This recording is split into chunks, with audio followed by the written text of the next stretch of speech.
1 अप्रैल 2025 से भारत में unified pension system यानी यूपीएस लागू हुआ था।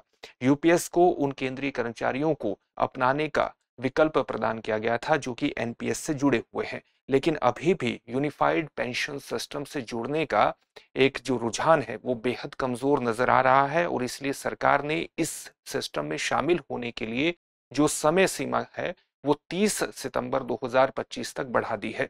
आज हम इस वीडियो के माध्यम से new pension system, unified pension system और ओल्ड पेंशन सिस्टम का एक तुलनात्मक अध्ययन करेंगे। इनकी बेसिक चीजों को जानने का प्रयास करेंगे और साथ ये भी जानने का प्रयास करेंगे कि सरकार अलग अलग समय पर क्यों इस प्रकार के सिस्टम को लाती रही है। आप ये भी जानते हैं कि जो यूनिफाइड पेंशन सिस्टम है ये वस्तुतः ओल्ड पेंशन सिस्टम और न्यू पेंशन सिस्टम का एक एकीकृत यानी मिश्रित रूप है।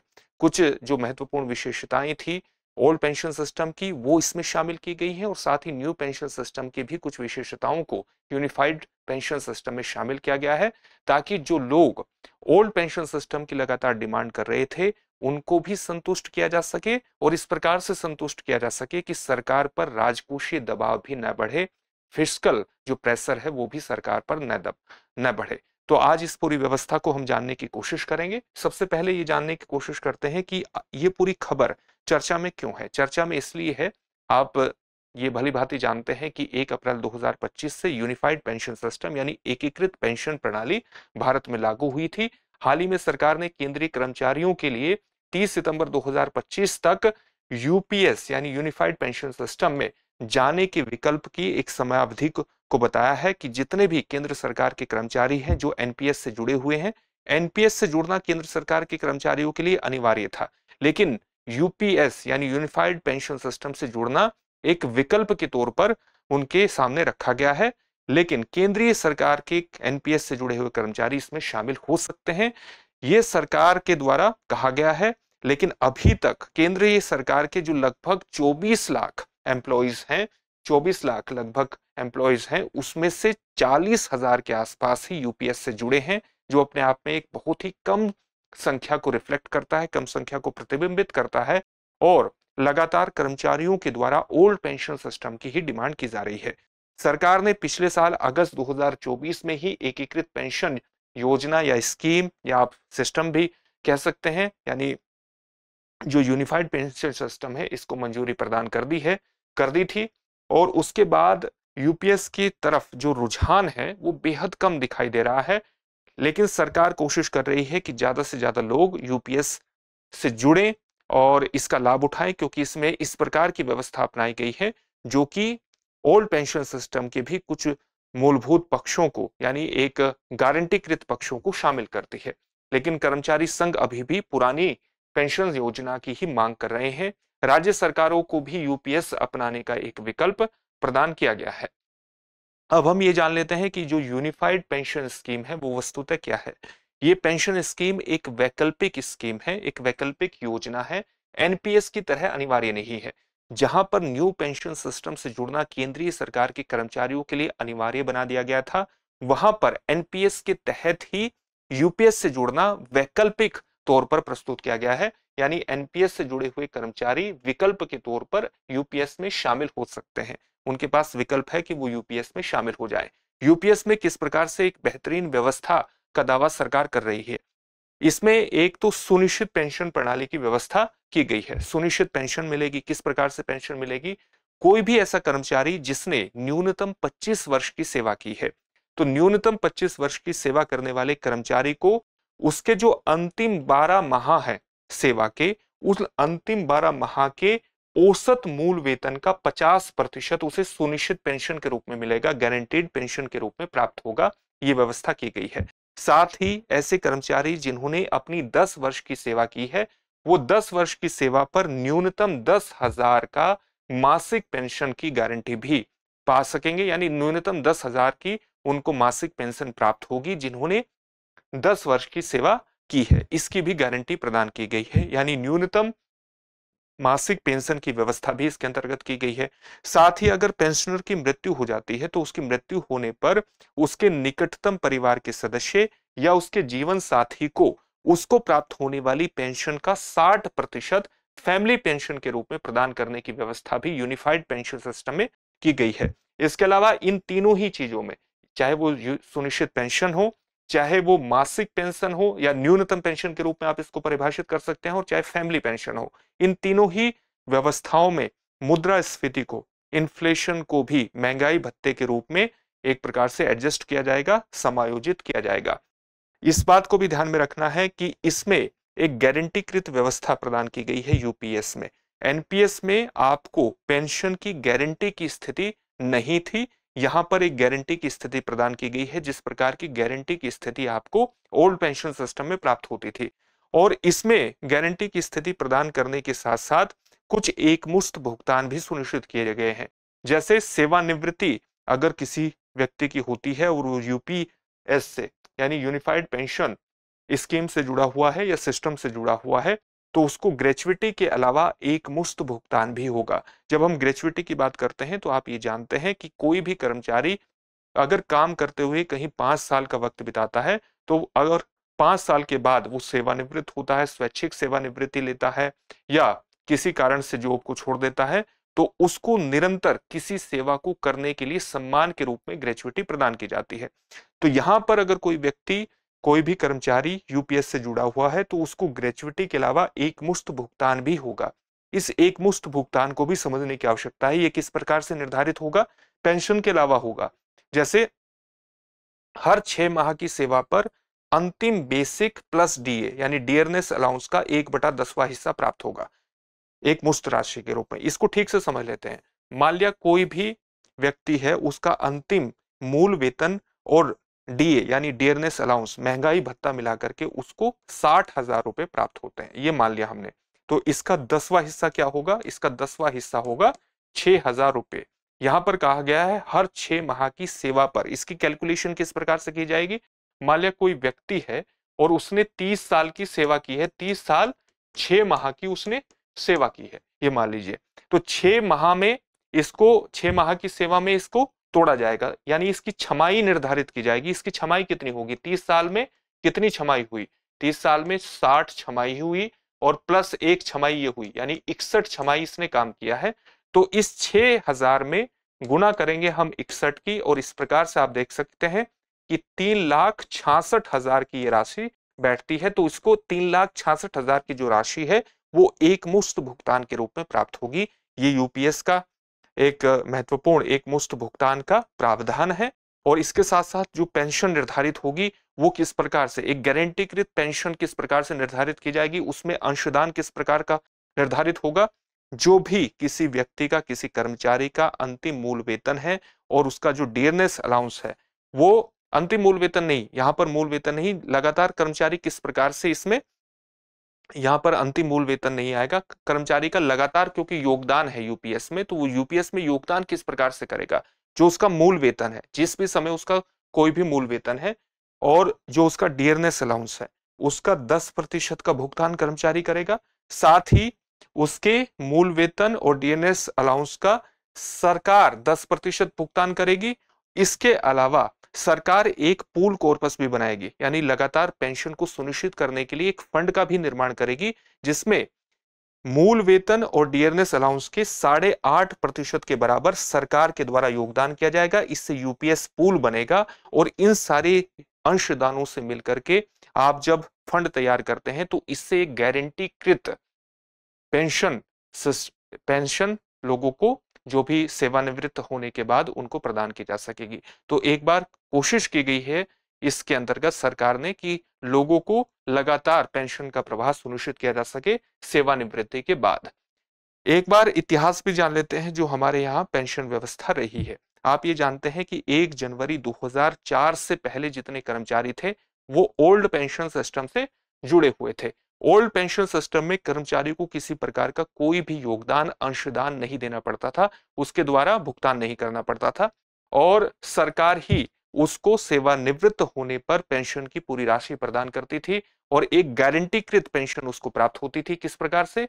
जो भी कर्मचारी का अंतिम मूल वेतन और उसका डियरनेस अलाउंस, महंगाई भत्ता होता था, उसका 50% उसे पेंशन के रूप में लगातार प्राप्त होता था। लेकिन समय के साथ सरकार की जो लायबिलिटी है, सरकार की जो देनदारियां हैं, इसके कारण बहुत ज्यादा बढ़ती चली गई। सरकार पर वित्तीय दबाव बढ़ता चला गया, राजकोषीय दबाव बढ़ता चला गया, राजकोषीय प्रेशर सरकार पर बढ़ा। तो सरकार ने एक नए पेंशन सिस्टम की घोषणा की, जिसको हम न्यू पेंशन सिस्टम के नाम से जानते हैं, एनपीएस के नाम से जानते हैं।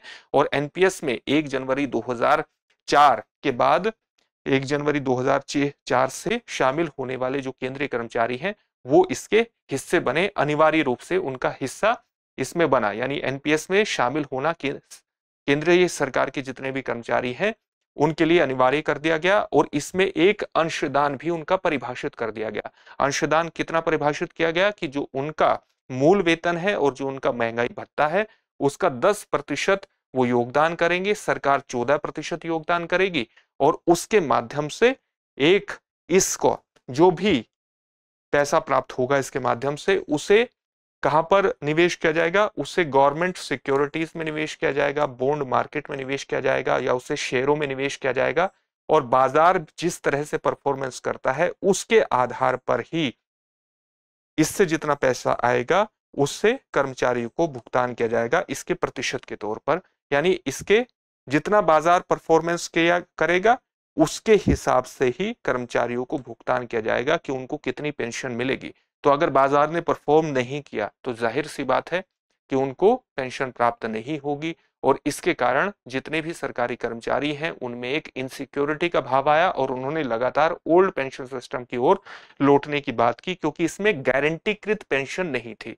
ये पूरी तरह से बाजार नियंत्रित रिटर्न पर आधारित थी। बाजार जो कंट्रोल्ड रिटर्न है, यानी जो ब्याज के तौर पर बाजार जिस प्रकार से परफॉर्मेंस करेगा उसी आधार पर आपको लगातार ब्याज मिलता रहेगा और उसी पर एक रिटर्न मिलता रहेगा, उसी पर आपकी पूरी पेंशन निर्भर थी। इसका नियामक संस्था कौन थी, किसने इसको रेगुलेट किया?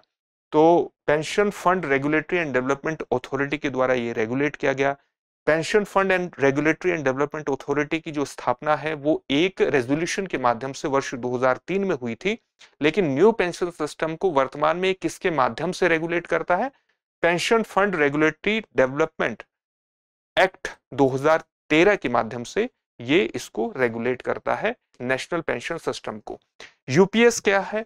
यूपीएस ओल्ड पेंशन सिस्टम और एनपीएस यानी नेशनल पेंशन सिस्टम का एक एकीकृत रूप है। यानी इसके जो यहां पर एक गारंटी प्रदान की गई है, लगातार आपको एक पेंशन मिलेगी। यहां पर गारंटी नहीं है पेंशन की क्योंकि ये बाजार आधारित है, यहां पर गारंटी है पेंशन की। तो इस गारंटी को सुनिश्चित यहां पर करने का कोशिश किया गया है, गारंटीकृत पेंशन निर्धारित की गई है। और साथ ही एनपीएस का जो अंशदान है, यहां पर अंशदान नहीं था। एनपीएस में आपको एक परिभाषित अंशदान योजना के तहत अपना अंश देना पड़ता था सरकार को। तो जो यूपीएस है, यूनिफाइड पेंशन सिस्टम, इसमें अंशदान प्रणाली को अपनाया गया है। तो एक प्रकार से ओपीएस और एनपीएस का संयोजन मॉडल है यूपीएस यानी यूनिफाइड पेंशन सिस्टम। एक क्विक रिवीजन इस पूरी व्यवस्था का कर लेते हैं यूपीएस के कुछ महत्वपूर्ण बिंदुओं को जानने के बाद, ताकि आपको और ज्यादा क्लियर होती जाए चीजें और आप किसी भी प्रकार से कंफ्यूज ना हो। तो यूपीएस के कुछ महत्वपूर्ण बिंदु यही है कि केंद्रीय सरकार के कर्मचारियों के लिए, ये केंद्रीय सरकार के जो कर्मचारी हैं वो इसके लिए पात्र हैं, और एनपीएस से जुड़े हुए केंद्रीय सरकार के जो कर्मचारी हैं वो इसमें शामिल हो सकते हैं।